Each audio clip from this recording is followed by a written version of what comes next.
kwa moja, ripoti yetu ya mwisho kwa siku hii ya leo itatupeleka kule nchini Kenya, ambako tunaambiwa kwamba Rais wa Kenya William Ruto ametangaza na kuashiria mabadiliko makubwa ya sera ya kodi ambayo yanajumuisha kuondoa kabisa kodi kwa wafanyakazi wanaopata shilingi za Kenya 30,000 au chini ya kiwango hicho. Awali Bedi Jean de la Croix alifanya mahojiano na Martin Weren ambaye ni mchambuzi wa masuala ya kisiasa kutoka Nairobi nchini Kenya, na Bedi alimuuliza ni kwa nini Rais William Ruto amechukua maamuzi hayo, na Martin Weren alianza kufafanua zaidi.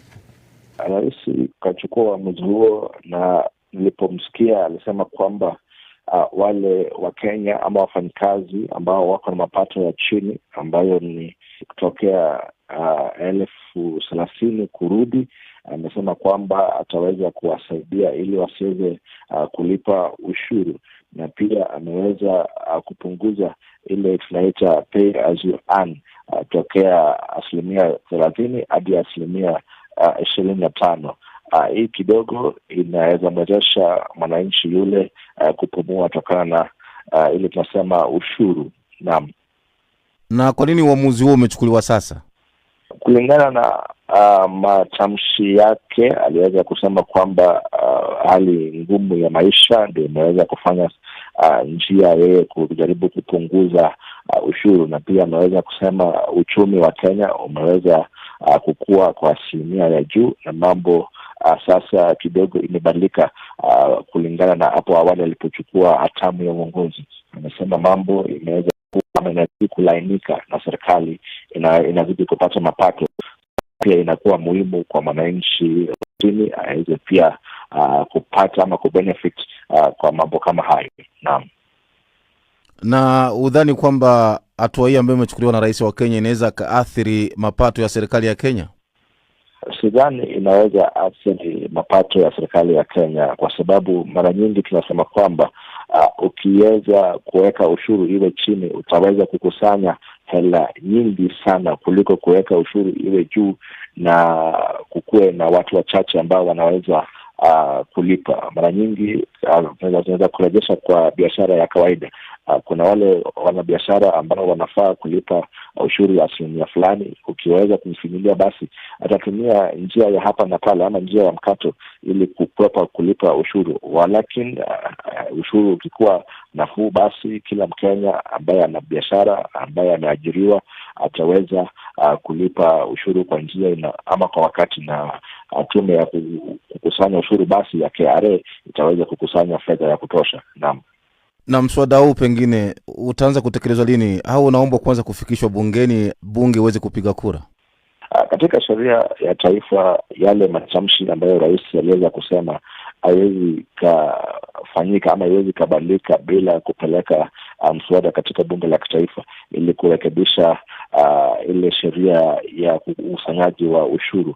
Yule kinara wa walio wengi ama kiongozi wa bunge ambaye ni Mheshimiwa Kimani Ichung'wah ako na majukumu ya kupeleka mswada hile katika bunge la kitaifa, na kama itaungwa mkono na wanabunge ama itaungwa mkono, basi itaweza kuwa sheria na kuchapishwa katika gazeti la serikali na itaweza kuanza kazi mara moja. Naam. Kenya itafanya uchaguzi mkuu mwaka 2027. Je, uone kwamba labda ni kampeni za mapema ambazo Rais William Ruto anazifanya? Kama ni kampeni, basi ni mwananchi atafurahia, na pia wananchi nimewasikia wakisema kwamba kama basi ni kampeni, basi wacha iwe bora mwananchi akuwe apate nafuu, akiweza kupunguzia mizigo basi itakuwa bora zaidi. Hivyo ndio nimeweza kusikia katika pitapita zangu, wananchi wamefurahia mambo haya, na pia wanazidi kuomba haswa pia wale wanasema ambao wanapata zaidi ya shilingi 30,000 pia wao wangeweza pia kukumbukwa na kupunguziwa mzigo na mambo mengi kama afya na kadhalika. Naam. Unajua kumekuwa miaka ya nyuma huko maandamano nchini Kenya kuhusu ugumu wa maisha. Sasa tuangalie, je, ni kwa kiwango gani sera hii itapunguza mzigo wa maisha kwa wafanyakazi wa kipato cha chini? Kwa mtu fulani anaweza sema 5% ya ushuru kupunguzwa kwa mishahara, na ile pia kutoa kabisa ushuru kwa yule anapata mapato ya chini ya 30,000 inaweza kuwa kidogo, lakini kwa njia moja ama nyingine itamsaidia ama itampunguzia matatizo kiwango fulani. Yule mwananchi wa chini mara nyingi ako na bajeti, kwa mfano ya karo ya shule, kulipa stima, kulipa maji, kulipa nauli ya kila siku. Inaweza kuwa ile hela basi itaweza kumwezesha, ama ile ambao alikuwa anakatwa basi itaweza kwenda kulipa kwa mfano nauli, ama itaweza kumwezesha kufanya savings yake, na baadaye pia anaweza pata mkopo na kujiendeleza katika maisha yake katika hali moja ama hiyo itaweza kumtoa mwananchi ambaye mapato yake ya chini na kujaribu kumpeleka juu. Tuliweza kumsikia Mheshimiwa Rais akiongelea mambo ya bottom up agenda, na anasema kwamba haya yote anaweza kutimiza kutokana na yale manifesto ama ile promise aliweza kuwaahidi wana Kenya siku alikuwa anafanya kampeni zake za urais. Naam. Tumalizie na hili sasa. Je, sera hii ni ya muda mfupi au ni mabadiliko ya kudumu katika mfumo wa kodi hapo nchini Kenya? Ikiweza kufanyika na hiyo sheria basi itakuwa ni ya kudumu. Itakuwa ni ya kudumu na itasonga mbele hadi wakati ambao pia kutakuwa na ile finance bill ambayo mara nyingi inafanywa kila mwaka ama katika ile financial year katika kalenda ya taifa la Kenya. Kwa sasa ikiweza kubadilishwa basi itaweza kufanya kazi kusonga mbele. Itakuwa ni siku chache na kurejelea ile tax bracket ya kawaida. Naam. Martin Ren, shukrani kwa uchambuzi makini kabisa. Shukrani.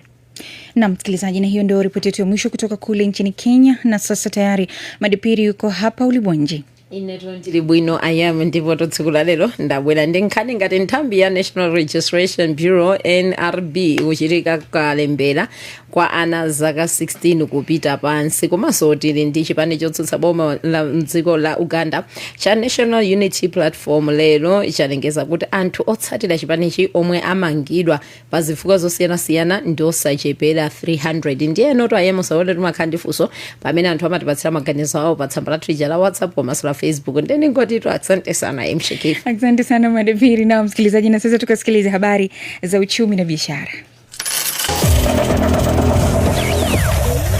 Habari za uchumi kwenye Channel Africa.